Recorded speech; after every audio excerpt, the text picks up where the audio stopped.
절로 치워. 발에 걸려. 눈이 없어? 아침에 먹는 사과가 금사과래. 나한테는 독사과야, 독사과. 아주 침묵이 유세야. 울어? 또 울어? 안 맞아. 너무 안 맞아. 커플 케미 중에 최악의 케미, 평생의 최악의 케미.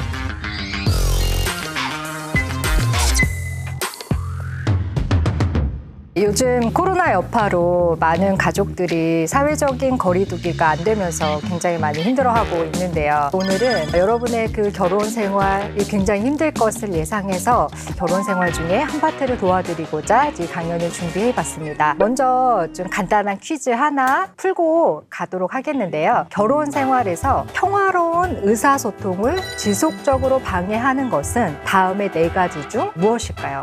1번 저질 체력, 2번 경제적인 상황, 3번 시댁이나 처가 확장된 가족과의 문제, 4번 출생순위. 단데? 다 맞는데 이 중에 하나가 압도적입니다. 정답은 4번 출생순위입니다. 몇남 몇째 중 몇째로 태어나서 성장했는가가 부부관계, 부부 갈등에 굉장히 큰 영향을 주게 됩니다. 그래서 결혼생활이 다 힘들지만 출생순위의 케미가 너무나 안 좋은 분들이 있어요. 막내와 막내 커플이 그렇고 외동과 외동 커플이 그래요. 그 중에서도 최악의 케미, 평생의 최악의 케미를 가지는 커플은 바로 장남, 장녀 커플이 되겠습니다.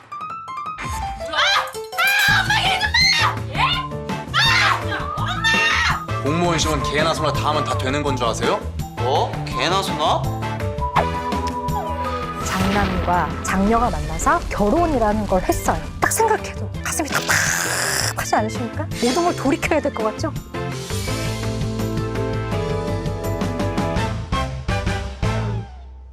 소중한 부부라는 그 단어 앞에 최악이라는 단어를 붙여서 참 너무 죄송하기는 한데요. 그만큼 객관적으로 굉장히 힘들다라는 뜻이기도 하고, 아, 첫째 커플은 나 저래서 되게 힘들었구나. 약간 주변에 지지나 이해를 좀 받을 필요가 있고요. 코로나 때문에 정말 더 힘들어지셨을 거예요. 그래서 오늘의 강의가 조금 서로에게 숨통을 틔워드리는 강의가 됐으면 좋겠어요. 그럼 첫째들은 도대체 어떤 특징이 있길래 이렇게 힘드냐? 근데 또 장남과 장녀 이 첫째들도요, 다 같은 첫째는 아니에요. 동생을 5, 6년 이내에 보신 분들과 5, 6년 이후에 터울을 두고 보신 분들은 또 완전히 달라요. 만약에 5, 6년 터울 이상을 두고 동생이 생겼다라고 하면 그거는 그냥 외동으로 봐야지 돼요. 외동의 특성으로 이미 다 형성이 끝난 다음에 동생이 생겼기 때문에 큰 영향을 받지 않고 동생이 힘들죠. 그런데 5년 이내, 6년 이내의 터울을 가지고 동생을 봤다라고 한다면 굉장히 이제 어렵죠. 왜냐면 원래는 집에 막내였잖아요. 내가 애기였단 말이에요. 근데 어느 날 진짜 애기가 왔어요. 근데 안 가. 그리고 사람들이 막 말하죠. 어머, 언니 돼서 좋겠네. 형아 돼서 좋겠네. 막 오빠 돼서 좋겠네. 그래요. 솔직히 안 좋거든요. 관심도 다 흩어지고 갑자기 모든 포지션이 다 바뀌었는데 좋겠네, 좋겠네. 그래요. 그럼 이게 무슨 메시지예요? 좋아하지 않으면 너는 나쁜 애야. 이런 메시지를 주는 거죠. 그러면 아이 혼자 굉장히 대혼란에 빠지면서 내가 여기서 어떻게 해야지? 나는 사랑받을 수 있는가에 대한 고민을, 아주 철학적인 고민을 막 2살, 3살, 4살, 5살 때 하게 되죠. 그런데 게다가 동생이 나랑 동성이다. 이러면 이제 이 위협감은 정말 압도적으로 느껴지게 되는 겁니다. 첫째들은 이제 이런 특성들을 보이게 되죠. 부모로서의 자질을 갖추게 돼요. 근데 저 억울한 일이죠. 첫째라고 태어났다고 해서 성향이나 기질 자체가 부모의 기질을 다 가지진 않았을 거란 말이죠. 하지만 부모님이 끊임없이 개발시켜줘요. 엄마가 동생 맡기죠? 맡기면서 뭐라 그래요? 만약에 엄마가 없잖아? 그럼 네가 엄마야. 이런 말을 아이에게 굉장히 압도적으로 하죠. 엄마 설거지할 동안 애기 입에 구슬 안 들어가게 잘 보고 있어. 이미 나도 입에 구슬을 넣고 있는데 나도 극복하지 못한 문제를 막 이렇게 한단 말이에요. 그래서 부모로서의 어떤 자질들을 굉장히 많이 요구당해요. 그러면서 이제 계속해서 책임감 있는 지도자의 모습으로서 성장하게 되지만 너무나 어린 시절에 굉장히 많은 책임을 받기 때문에 민주주의보다는 통제, 독재를 이제 배우게 됩니다. 그래서 동생들은 이제 컨트롤하고 통제하죠. 야, 하지 마. 이리 와, 이렇게 하면서 이렇게 성장하게 돼요. 하지만 너무나 어린 나이에 이렇게 많은 미션들이 이렇게 맡겨지니까 뭔가 내가 잘한 걸까? 이게 맞는 걸까? 그래서 이제 굉장히 걱정이 많은 완벽주의자로서 이제 성장하게 되죠. 그래서 이제 부모의 기대를 실망시키면 안 되겠다는 어떠한 그 노력과 불안들이 이렇게 응집되면서 성장하게 됩니다. 그래서 첫째들은요, 긴장과 외로움이 가장 많은 출생순위의 특성을 가지면서 성장하게 되죠. 그 다음에 이제 점점 성장하면서 이제 어떠한 그 특성들을 가지게 되냐면 가족의 전통이나 이 도덕성에 대해서 굉장히 책임감을 느껴요. 그래서 예를 들어서 지금 이제 코로나 때문에 가족끼리 명절에 함께 모이거나 이런 거에 대해서 이제 우리가 뭐 온라인으로 서로 뭐 얼굴을 보자, 뭐 제사도 이제 굉장히 다른 형식으로 드려야 된다, 이런 식의 이제 의견들이 나올 때 첫째들이 느끼는 위협감은 정말 대단하죠. 이런 변화와 전통에 대해서 받아들이거나 이럴 수 있는 융통성이 굉장히 적고요. 경직돼 있어요. 이러면 뭔가 모든 게 무너질 것 같은 이런 느낌 때문에 결국엔 큰형들은 그러면 너네는 오지 마. 나는 가서 벌초를 하마. 막 이러면서 어쨌든 큰형은 칼을 뽑아서 그 산을 타고야 마는 이런 상태가 되는 거죠. 그중에서도 만약에 여동생만 있는 장녀, 남동생만 있는 장남이라고 한다면 첫째들의 특성이 압도적으로 더 농후해져요. 절대 강자로서의 어떤 특성을 가지죠. 그래서 일단 이 출생 순위에 대한 어떤 연구들은 이제 서구에서 이제 많이 하는 연구인데요. 이게 서구에서 많이 하는 연구이긴 하지만 적용은 동양이 훨씬, 특히 우리나라가 훨씬 더 많은 적용점을 찾을 수 있어요. 왜냐하면 우리나라는 약간 그렇잖아요. 전통적으로 남자들의 역할이나 여자들의 역할이 굉장히 약간 강압적으로 강요가 굉장히 많았던 어떤 정서의 흐름이 있어요. 그렇기 때문에 원하든 원하지 않든 그런 사회적인 분위기 속에서 우리가 많이 성장을 하게 됐죠. 장녀들은 또 이런 특성들을 더 세분화해서 가지게 되는데요. 장녀들은요, 아주 조직적이고 지배적인 특성을 보여요. 카리스마가 있죠. 전투력 만렙으로 평생을 살아오신 분들이 장녀예요. 예를 들어서 이제 엄마가 갑자기 수술하시게 되잖아요. 그러면 큰언니는 당황하지 않아요.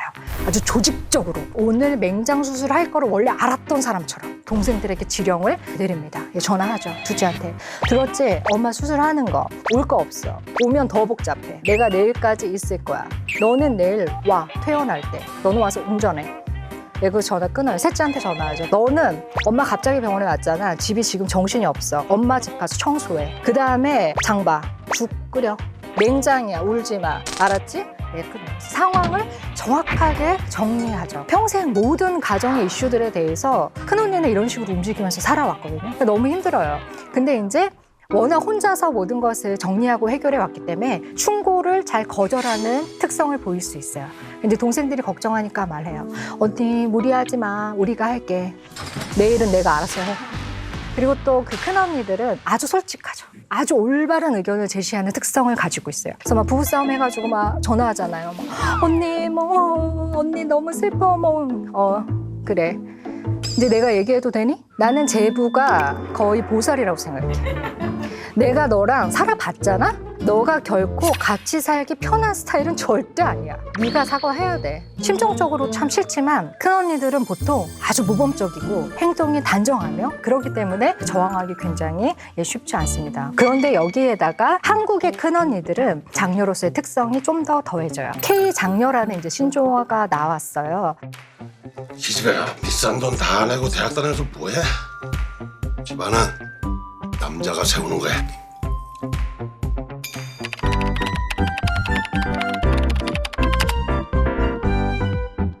K 장녀들은 크게 두 가지를 좀 더 하게 됐어요. 첫 번째는 정서적인 공감자 역할을 가정 내에서 담당하게 됐고요. 강요받았다고 하는 게 더 맞는 것 같아요. 엄마, 아빠랑 또 싸웠어? 아빠, 좀 술 좀 줄이세요. 술만 안 드시면 안 싸우실 일을 왜 아시면서 계속 똑같은 일을 40년째 반복하세요. 막 이러면서 이제 정서적인 공감자를 해주게 되죠. 근데 또 큰언니들의 참 비애는 뭐냐면요. 본인이 이걸 안 하려고 해도 엄마가 끌어들여요. 엄마가 큰딸한테는 약간 자기의 분신처럼 생각하죠. 그래서 우리가 생각해봐야 될 말이 있는데 친구 같은 딸, 이거 되게 생각해봐야 되는 말이에요. 딸이 친구 같으면 안 되죠. 딸은 내가 케어하고 내가 도와주고 시간이 되면 독립해야 하는 자녀지 친구 같은 딸은 딸 같은 며느리랑 똑같은 거예요. 딸 같은 며느리 굉장히 말이 안 되는 거죠. 건강하지 않아요. 친구 같은 딸, 마찬가지로 건강하지 않아요. 특히 아빠하고 사이가 안 좋은 엄마들은 대리 배우자 역할을 큰딸한테 시키죠. 딸이 거의 마음의 남편이에요. 모든 걸 다 하소연해요. 엄마가 행복해 보이니? 너의 착각이야. 네가 생겼어. 그렇게 40년이야. 이게 지금 딸한테 해도 되는 얘긴지 안 해도 되는 얘긴지 친구 같다는 그 정서적인 착각 속에서 정서적인 공감자 역할을 강요받기도 하고 하게 되기도 있죠. 두 번째는 실제적으로 돌봄의 의무가 굉장히 많이 가중됐어요. 동생들 밥 차려줘. 근데 이게 참 그래요. 장남한테 여동생 밥 차려줘. 이런 말 잘 하진 않거든요. 오히려 오빠 밥 차려줘는 있어도 어딜 가려고 여동생 밥 차리고 나가 이러지는 않아요. 그래서 이제 우리의 어머니 세대들 있죠. 60대 이런 어머니들은 본인이 되게 똑똑했어도 이런 돌봄의 의무 때문에 학업을 포기한 건 거의 장녀들이었고 아들은 논밭 다 펄어서 지지해줬지만 딸은 아깝지만 그냥 네 팔자라고 생각해라. 그래도 너 결혼은 잘했잖아. 그만해라 진짜. 그런데 장남들도 역시 한국에서는 쉽지 않았어요. 왜냐하면 장남은 한국에서 장남이라는 이유만으로 그냥 잘 돼야 돼요. 안정적이어야 되고 잘 나가야 되죠. 부양의 책임, 생계에 대한 책임, 결혼했어도 부모님, 원 가족까지 든든하게 무슨 일이 생기면 막 1,000만 원씩, 500만 원씩 막 붙여줄 수 있는 든든한 지원군으로서의 압박이 굉장히 많아요. 그래서 원래 한국은 심리적으로 장남이 성공하기 어려운 나라라고 하죠. 자, 그러면 장남들은 어떻게 성장했을까요? 만약에 여동생이 좀 많았어요. 그러면 장남의 이 성향이 굉장히 약화되거든요. 장녀들도 만약에 남동생이 많았어요. 그럼 굉장히 약화돼요. 근데 만약에 장남 중에서 남동생이 되게 많았다. 뭐 이랬다면 이제 굉장히 또 이 특성이 이제 강화되겠죠. 어쨌든 장남들은요, 힘을 겨루면서 성장해 왔어요. 큰언니들이 아주 예민한 카리스마로 쫙 나누었다면 큰형들은 일단 힘이죠. 힘으로 어떻게 제압. 근데 이제 막내가 맨날 늦게 돌아다니고 뭐 전화도 안 받고 막 그래요. 엄마가 막 울고 막 뭐 이렇게 이제 장남이 나서죠. 일찍 들어와. 오늘 7시까지 들어와. 딱 말해요. 막내가 들어오나요? 안 들어오죠. 그럼 어떻게 해요? 비밀번호 바꿔요. 문 열어주는 사람 죽을 줄 알아. 엄마도 못 열어요. 이런 식으로 힘을 겨루면서 큰형은 성장해 왔고요. 사회에서도요, 모두의 형님. 남성, 동성 사회에서의 입지는 매우 성공적. 하지만 이제 이분들은 결혼 생활에서 이제 많은 이제 갈등을 이제 가지게 되는데 아내에게 굉장히 많은 걸 기대하게 돼요. 장남들은. 왜냐면 엄마가 다 해줬잖아요. 어렸을 때 이렇게 코도 이렇게 대서 풀어줄 만큼 정말 극진한 융숭한 대접 속에서 성장하게 되기 때문에 결혼을 하면 그 당연히 연장될 거라고 생각해요. 그래서 아내에게 굉장히 많은 것을 기대하지만 정서적으로 주는 게 거의 없어요. 연구 결과예요. 제가 하는 말이 아니라.